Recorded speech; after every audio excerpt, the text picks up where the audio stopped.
Hey guys, it's Josh with Four Cycle Runner. Do you know what your cadence is? Stay tuned. I'll tell you why I think you should know.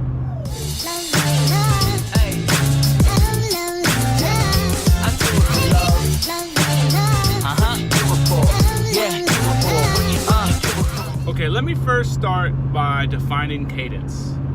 Cadence is described as usually footfalls per minute or strides per minute. It's basically the amount of times your feet hit the ground, usually over the course of a minute. So legendary runner and running coach Jack Daniels did a study, I think it was in the 83, sometime in the 80 Olympics, and he found that for the majority of the elite runners, they all had one thing in common. Their strides per minute, their cadence, was somewhere around 180. Now, 180 isn't like some magical number where you need to hit this thing and you'll be good to go, but a lot of newer runners have a really slow cadence, somewhere in the neighborhood of 130 to 150. Now, why is cadence important? Well, a higher cadence puts you mechanically in a better position as a runner. So they don't always go hand in hand, but a slower cadence generally means that your stride is longer.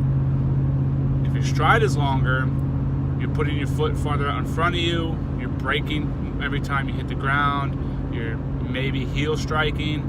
A quicker cadence will correct some of that stuff because your stride length will become shorter. It will put your foot mechanically in a better position to use your body.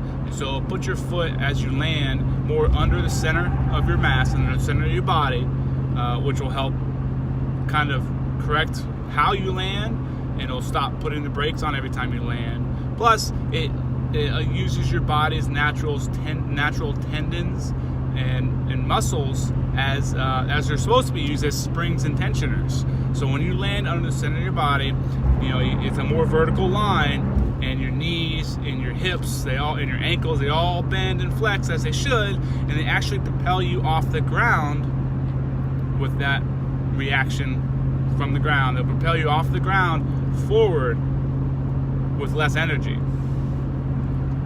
Also, if you're running any length of distance, right? The farther you go, the more footfalls you have. Say, you're running upwards of 180. That's over the course of a marathon, that's like 4,000 steps per the marathon. 40,000 steps over the whole marathon. Now think about that. If your stride is just a little wonky, right? You're landing one-footed 40,000 times. If your stride is a little off, or your step is a little off, that can easily create some imbalances and injuries over the course of time. So I think by increasing your cadence, you will help lower the risk of injury by being more mechanically sound. So how can you start upping your cadence if it's low? First, how can you judge what your cadence is? Well, it's pretty easy. Just go out for a run.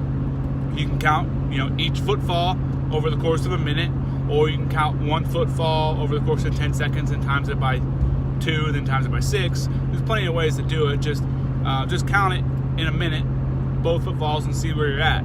If you're, in the 150s, you might try to increase it. How can you increase it? It takes a little bit of time. I had to work on it a few years back, and I actually went out and bought a little metronome. I bought it off Amazon. And you can clip onto your belt, and you set it to whatever beat you want. I started out slow. I started out around 165, 170, and I just stepped to the beat. I ran to the beat. It's highly effective, but really annoying, especially if you're running with other people, because it's a speaker. They'll hear the little tick, tick, tick, tick, tick, tick, tick. There's also a couple podcasts out there that I still run to called Pod Runner and Motion Tracks. They have house type music that's set to certain beats per minute. They have everything I've seen from 170 to at least 185, and that's way more entertaining than listening to a metronome. And it's in your ears. No one else has to hear it. So it's good to at least think about your cadence, a couple times a week where you go out for a run. You don't have to do it every time. It's going to feel awkward. It's going to feel like you're working way harder at the beginning. But over the long haul, The closer you get up to, you know, 170 to 180 to even 185, I think the more mechanically sound your running form is going to be. Okay, guys. Well, again, Josh, Four Cycle Runner. Hopefully, I provided you a little bit of value in this 5 minutes. If I did, you can. Well, if you want to add to the conversation, leave some comments below.